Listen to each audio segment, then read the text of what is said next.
Pulse therapy means the administration of pharmacologic dose of drugs in intermittent manner to enhance the therapeutic effect and reduce the side effects. In context of corticosteroids, pulse therapy refers to discontinuous infusion of high dose of the medication, arbitrarily defined as treatment with more than 250 mg prednisone or its equivalent per day for one or more days. Artinya bahwa terapi nadi berarti pemberian obat dosis suprafarmakologis secara intermiten untuk meningkatkan efek terapeutik dan mengurangi efek samping. Dalam konteks kortikosteroid, terapi nadi mengacu pada infus obat dosis tinggi yang didefinisikan secara sewenang-wenang sebagai pengobatan dengan prednisolon lebih dari 250 mg atau setara per hari selama 1 hari atau lebih. Next, the agent most commonly used for corticosteroid pulse therapy is methylprednisolone, which is the driver following chemical modification or hydrocortisone. Methylprednisolone is an intermediate acting which allow the induction sodium and water retention. Selanjutnya, agen yang paling umum digunakan untuk terapi denyut kortikosteroid adalah methylprednisolone yang diturunkan setelah modifikasi kimia hidrokortison. Methylprednisolone adalah kerja menengah kuat agen antiinflamasi dengan kecenderungan rendah untuk menginduksi retensi natrium dan air. Doses and administration. The doses initially as in adults 1 until 2 gram of methylprednisolone were based on a study in normal adults male volunteers to determine a safe doses for treating traumatic shock, and the sum was translated into doses up to about 30 mg in children 21. Methylprednisolone is administered at a doses of 20 until 30 mg per pulse, up to a maximal doses of 1 gram. Dexamethasone is administered at a doses of 4 until 5 mg per dosis. Artinya, dosis awalnya digunakan pada orang dewasa 1-2 gram methylprednisolone, didasarkan pada studi di normal relawan pria dewasa untuk menentukan dosis yang aman untuk mengobati shock traumatis, dan hal yang sama diterjemahkan menjadi dosis hingga sekitar 30 mg pada anak-anak 21. Methylprednisolone diberikan dengan dosis 20-30 mg per denyut nadi hingga maksimal dosis 1 gram. Dexamethasone diberikan dengan dosis 4-5 mg per denyut. Rationale for us of high-dose intravenous glucocorticoid.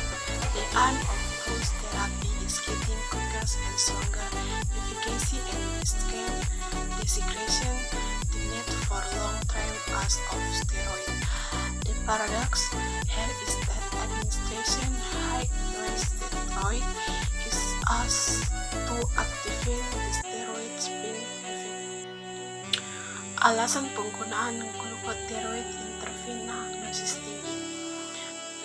Tujuan terapi denyut nadi adalah mendapatkan kemajuan yang lebih cepat dan lebih kuat serta mengurangi kebutuhan penggunaan steroid jangka panjang. Paradoksnya di sini adalah bahwa pemberian steroid dosis tinggi digunakan untuk mencapai efek hemat steroid.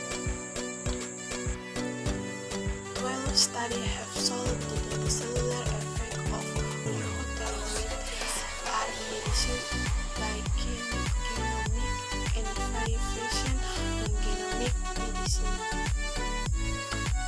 Mekanisme aksi glucocorticoid menggerakkan berbagai efek imunosupresif, antiinflamasi dan anti-alergi pada sel dan jaringan kekebalan primer dan sekunder. 12 studi telah menunjukkan bahwa efek seluler glucocorticoid dimensi adalah oligogenomik dan berbagai mekanisme non-genomik. Mechanism of action glucocorticoid extra or peripheral of immunosuppressive, anti-inflammatory and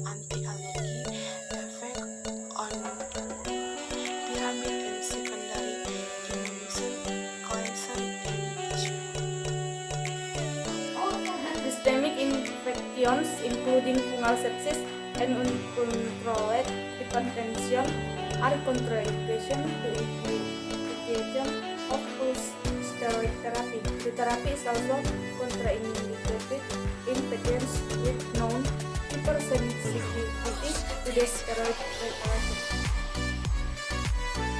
Infeksi sistemik termasuk sepsis, jamur, dan hipertensi yang tidak terkontrol merupakan kontraindikasi untuk memulai terapi steroid nadi.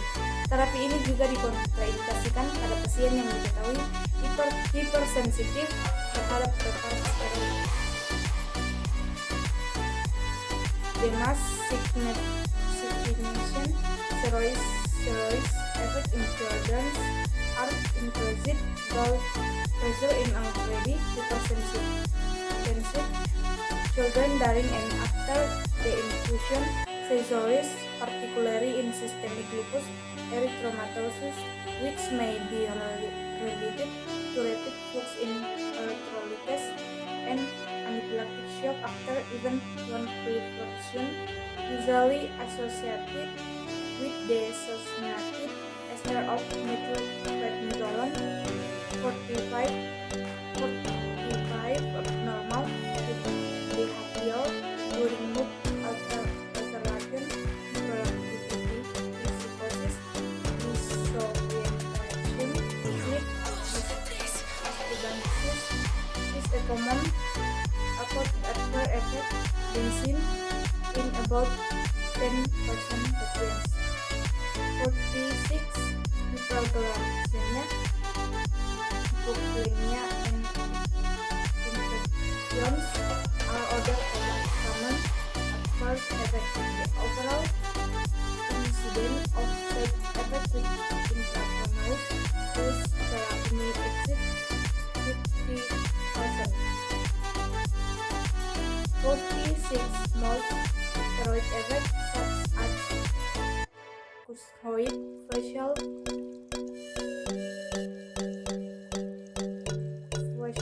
appearance are not as severe as with daily steroid therapy. Sudden death, cardiac arrhythmias, circulatory collapse, and cardiac arrest. Dampak buruk. Efek serius yang paling signifikan pada anak-anak adalah peningkatan tekanan darah pada anak-anak yang sudah hipertensi selama dan setelah infus. Kejang-kejang, khususnya pada lupus erythematosus ini yang mungkin terkait dengan yang cepat dalam elektrolit dan shock anafilaksis setelah bahkan satu infus sebelumnya, biasanya terkait dengan substrat ester dan methylprednisolone. 45 perilaku abnormal termasuk perubahan mood, psikosis hiperaktif, disorientasi, dan berbagai adalah efek samping akut yang umum terlihat pada sekitar 10% usia. 46 hiperglikemia, hipokalemia, dan infeksi adalah efek samping umum lainnya. Terapinya dapat melebihi 50%, 46 sebagian besar efek steroid seperti dengan penampilan wajah, pusing tidak seburuk terapi, mati mendadak, aritmia jantung, kolaps sirkulasi dengan jantung, kolaps sirkulasi dengan jantung.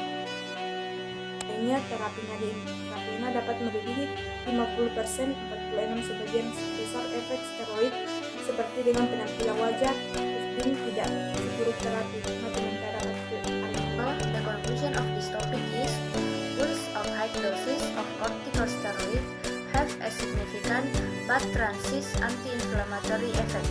Not all effects are well understood, and some effects may have unique pharmacology properties not related to exaggerating mechanism obtained with lower doses. When used in appropriate disease and circumstance, large intravenous pools of corticosteroid are cumulatively less toxic than sustained steroid treatment at lower quantitative doses. But no evidence exists that by themselves they can cure or after long-term outcomes in disease. Artinya bahwa corticosteroid dosis tinggi memiliki efek anti-inflamasi yang signifikan tetapi sementara. Tidak semua efek mudah dipahami dengan baik dan beberapa efek memiliki sifat farmakologi unik terkait dengan mekanisme berlebihan yang diperoleh dengan dosis obat yang lebih rendah. Ketika digunakan dalam penyakit dan keadaan yang sesuai, kortikosteroid intravena yang besar secara kumulatif kurang beracun daripada pengobatan steroid berkelanjutan pada dosis kuantitatif yang lebih rendah. Tetapi, tidak ada bukti bahwa obat itu sendiri yang dapat menyembuhkan atau mengubah hasil jangka panjang pada penyakit. Informasi lebih lanjut diperlukan untuk menentukan penyakit spesifik yang akan diobati, steroid optimal yang akan digunakan, dan waktu denyut nadi yang optimal untuk menghindari toksisitas kronis dan memperoleh manfaat maksimal. Sekian dan terima kasih.